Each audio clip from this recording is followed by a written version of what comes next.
હાલો બાપુ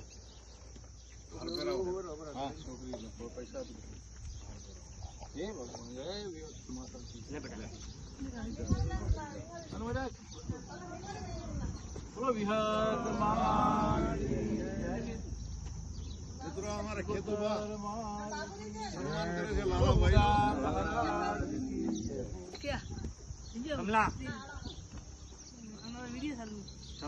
હવે મિત્રો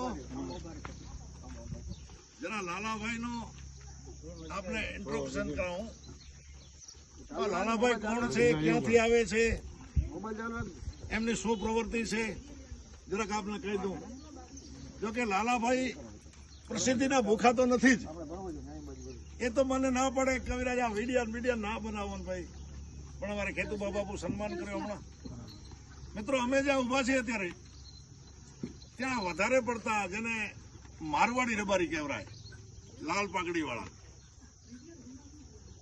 એ ગાયો લઈને પોતાના વાડા છે, પોતાનો પરિવાર છે, અને અંદાજે 1000, 1500, 2000 જેટલી ગાયો થતી હોય.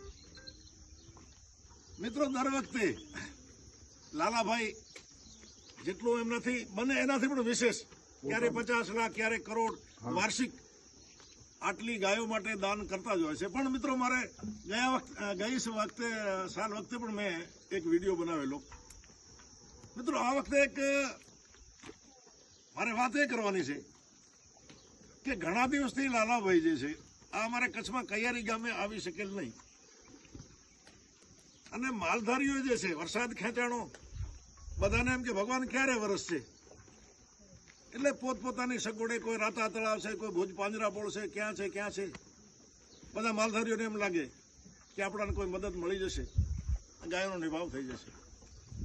મિત્રો ગાયો અહીંથી રવાની થઈ ગઈ અને 10-20 કિલોમીટર પહોંચી ત્યાં લાલાભાઈ જે છે એ અને એમના મિત્રો બધા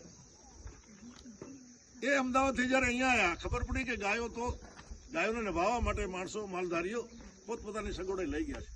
બધાથી સંપર્ક કર્યો અને કહ્યું ભાઈ ગાયો પાછી વાળો, ભગવાન જ્યાં સુધી વરસાદ કરે ત્યાં સુધી નભાવવા વાળો તો ઈશ્વર છે, પણ મને એનો નિમિત્ત બનાવતો હશે કદાચ, હું ગાયોને ચરોચાર પૂરો કરીશ, ખાણ પૂરો કરીશ.